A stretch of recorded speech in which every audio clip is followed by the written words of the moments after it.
keunikan lainnya di qiraat ini yaitu adalah bahwa qiraatnya Khalaf dari Hamzah itu dia bismillahnya hanya ada di awal surat. Walaupun di sini ada bismillahnya, tetapi karakteristik pembacaannya itu diwasolkan.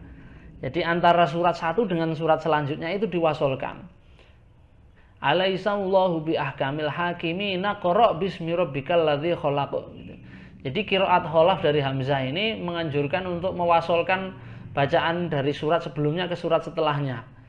Kalla la tudhi'hu wasjud waqtarib inna anzalnahu fi lailatul qadr. Jadi begitu. Oke, terus ini qiraat dari Abul Haris dari Abul Hasan Al-Kisai. Bagaimana bacaannya? Nah, mari kita simak juga ini bacaan yang terakhir ini. Mana tadi? Nah, ini surat 96. Ya. Bismillahirrahmanirrahim. Iqra' bismi rabbikal ladzi khalaq. Khalaqal insana min 'alaq. Iqra' wa rabbukal akram. Alladzi 'allama bil qalam. 'Allamal insana ma lam ya'lam. كلا إن الإنسان ليطغي أن رآه استغنى إن إلى ربك الرجع أريت الذي ينهي عبدا إذا صلى أريت إن كان على الهدى أو أمر بالتقوى أريت إن كذب وتولي ألم يعلم بأن الله يري كلا لئن لم ينته لنسفعا بالناصية ناصية كاذبة خاطئة فليدع ناديه سندع الزبانية كلا لا تطعه واسجد واقترب. Oke, itu adalah qiraah sab'ah ya, macam-macam qiraah. Ada banyak sekali. Di dalam qiraat Warsh itu ada jadi lawan dari tafkhim itu apa itu? Tarqiq ya, tarqiq. Jadi di qiraat Hafs kita ada huruf yang bisa ditafkhim dan bisa ditarqiq, yaitu huruf lam dan ra. Huruf lam itu ditarqiq ditafkhim kalau dalam lafzul jalalah. Jadi minallah, lamnya ditafkhim menjadi tebal, jadi minallah. Kalau huruf ra itu dibaca tafkhim itu kalau di harokat fathah atau dhammah, ra, ru, kalau jadi mencucu begitu tafkhim. Tapi kalau tarqiq itu ri, meringis, ra-nya tipis, makhrajnya agak bergeser sedikit begitu. Itu ciri-cirinya huruf ra. Nah, di qiraat Warsh huruf ra itu tarqiqnya kadang-kadang terjadi pada posisi ketika harokatnya kasroh, harokatnya fathah.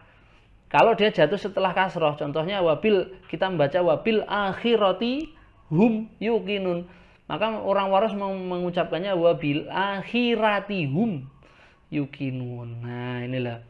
Jadi kita ini jadi qiraah sab'ah ini, qiraah 7, jadi ya bisa disebut qiraah 7, ya qiraah 10 begitu.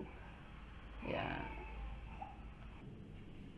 Nah, jadi qiraah sab'ah ini kalau kita analisa, yaitu berangkatnya hasilnya adalah ya dari abad ketiga ya, ada abad ketiga Hijriyah atau abad keempat. Jadi tidak ada hubungannya dengan qiraah sab'at ahruf di zaman Nabi. Ya, namun begitu pengetahuan tentang qiraah sab'ah ini perlu kita pahami ya, bahwa dalam membaca Quran itu ternyata ada banyak sanad, ada banyak perbedaan, dan di antara perbedaan-perbedaan itu kita tidak perlu saling menyalahkan. Bacaannya kok aneh. Wah, ini ini sesat ini. Orang ngerti ya. Dolane kurang adoh, kopine kurang kental gitu. Maka itu pengetahuan atau wawasan mengenai qiraatul Quran, ya macam-macam qiraah ini harus kita dalami, harus kita pahami. Jadi ternyata Al-Quran itu punya banyak ragam bacaan. Yang terpenting adalah ketika kita mempelajari Al-Quran itu sanadnya jelas. Yang penting sanadnya jelas. Kalau kita sudah punya sanad yang jelas, sudah bisa hafal dari satu macam sanad, barulah kita bisa menghafalkan dari sanad yang lain. Nah, dalam situasi sekarang begini ini, konteks zaman sekarang, kalau kita belajar Qur'annya itu celong-celing ya, pindah-pindah begitu, maka itu nanti malah rusak nanti bacaan Al-Qur'an kita. Jadi kita membaca Al-Qur'an ini harus memiliki sanad yang jelas. Dari satu sanad dulu. Misalnya dari hafiz ya dari hafiz dulu.